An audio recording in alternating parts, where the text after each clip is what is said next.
This really is a first for us at Queerguru, because when we've done queer history, we've never gone back past World War II. Right. Most people don't. That's what we consider doing. But your book takes us back to the 18th century Britain.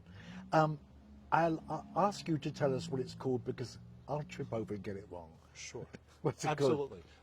Beyond the Law, The Politics of Ending the Death Penalty for Sodomy in Britain is the title. Very catchy title.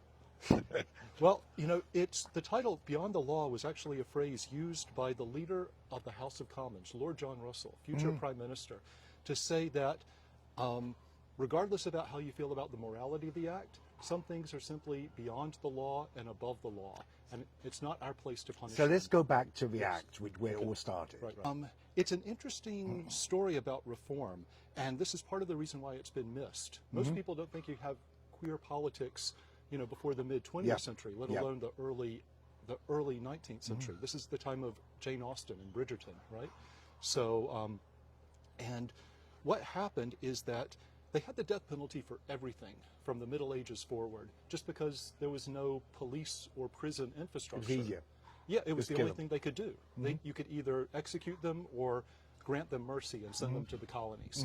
But they simply didn't have the infrastructure to do anything else. What happens in the early 19th century is they develop a modern police force, a modern prison system, and they start to get rid of the death penalty for just about everything, but nobody wants to be the guy who stands up on the floor of the House of Commons and says, and let's lessen the penalties for sex between men. And that's what creates this real tension.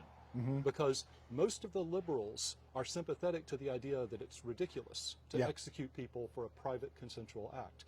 But they will be smashed and lambasted by the evangelicals and the Tories if they, you know, publicly make that stand. And what period of time were we talking about then? Like 1810s, 1820s, 1830s. Because even when we got, people don't understand it, even when we got a Queen Victoria on the throne, when they passed the act to make it illegal, she wouldn't put lesbians on it because she didn't believe it existed. All right. Yeah, the Labouchere Amendment, right? The 1885. That's the one that's gotten all the attention. Yeah. But yours is? Mine, well, I mean, this is long before that. In fact, my book has implications. We've really misinterpreted what the Labouchere Act did. Okay. And it's actually the last act in this long saga of trying to get rid of the death penalty for sodomy, right? In fact, so what they do is, what my book has uncovered is in the early 19th century, there are actually people who make moral humanitarian arguments that you should not have the death penalty for sodomy for a range of reasons. Now, that effort almost succeeds, but it fails in 1841. When the issue is brought back up 10 years later, all of these sort of humanitarian reformers are gone for a lot of reasons. I mean, things got worse. And the ending of the death penalty in 61 is far more punitive. And what they do in 61 is, in order to prove that they're not being soft on sodomites, they end the death penalty, because by this point there's only the death penalty for murder, treason, and a private consensual act that's often loving and enjoyable, right? So what they do is they jack up the penalties from 2 years to 10 years for attempted sodomy. And since almost everybody got charged with attempted sodomy, things got worse. And then what the Labouchere Amendment actually does is it restores that 2-year cap. And I can prove this because they try and get this on the books for 5 years before Labouchere actually puts it forward. Isn't the English parliamentary system similar to the Americans? In fact, we got it through the House of Commons, like in the House of Congress, but it failed in the House of Lords, which is very similar to what's going on here in American politics now. Yes, absolutely. The Lords blocks a number of the more progressive reforms, right, throughout the 19th century, and this is just one of them.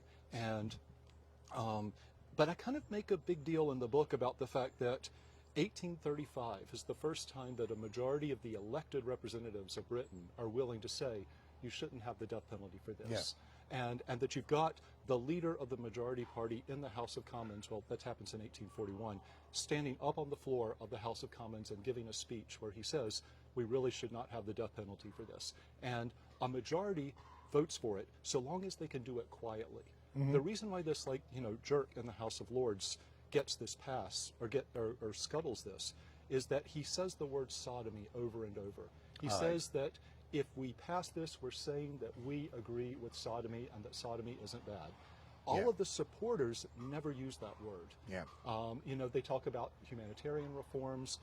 Jeremy Bentham actually tries to get the concept of the attic taste into the culture. We should explain that the House of Lords are hereditary. They're not voted in. Yeah. They're the aristocracy. And only to quite recently did they try to change it.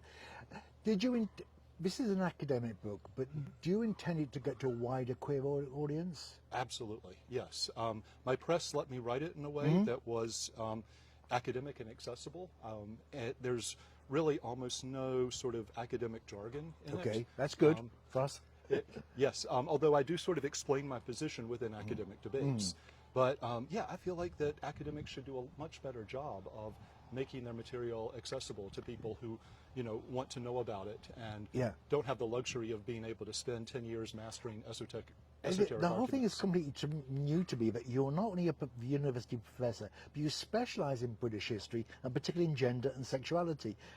I never knew it existed. Oh, okay. Did you make, are you the first, or is there several of you around the country? Well, let's see, there are a number of people who do queer British history in the 19th century. And in America? Well, I guess in the U.S. there's really only one other person. Oh, really? So it's very specialized. It is very specialized, yeah. I mean, I should say queer British history for something before the late 19th century.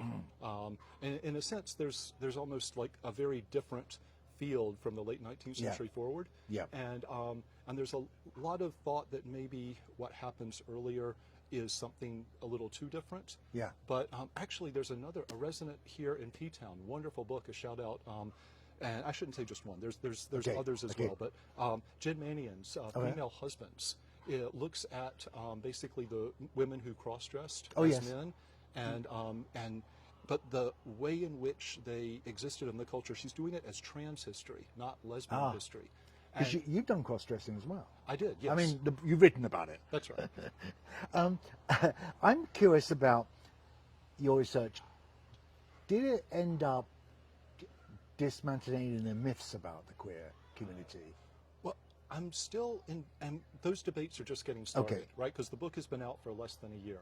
Okay. And I'm trying to bring attention to it. So far, only one academic review has come out. But I am hoping that this will help to shift the debate because...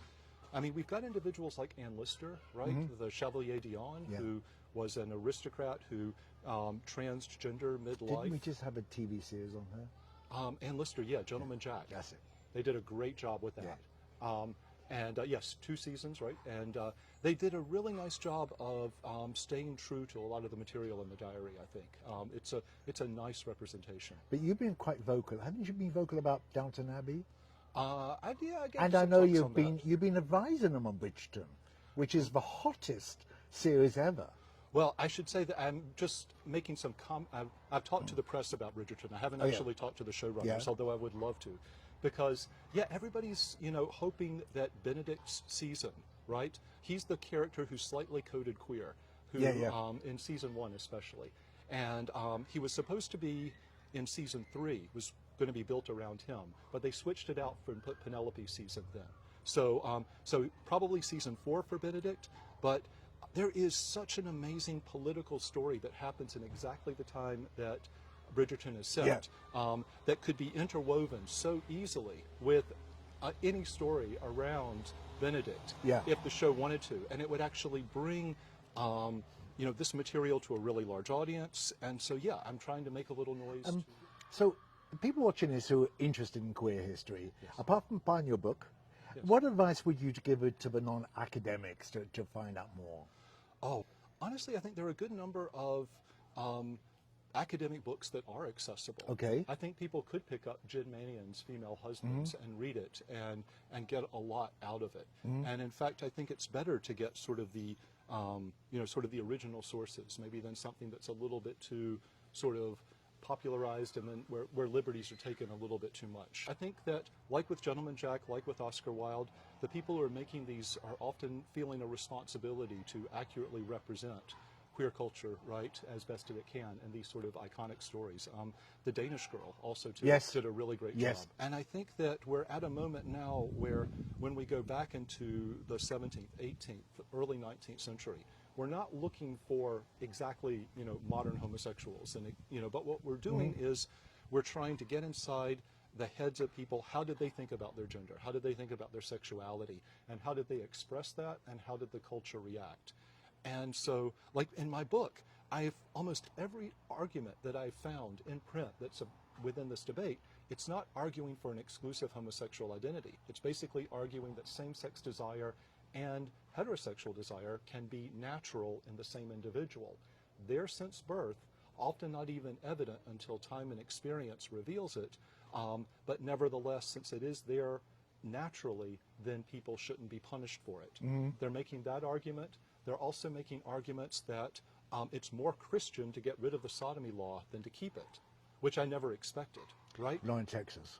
Well, actually, this is kind of fun, right, though, because what you can say is that marriage is a sacrament, right? And what a married man and woman choose to do in the privacy of their own bedchamber to protect that sacramental space of their marriage is their own business, i.e. to keep them from cheating from each other, on each other.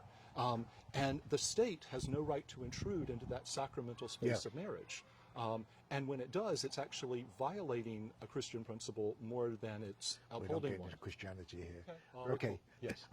Thanks for talking to us. I really enjoyed it. Thanks so much.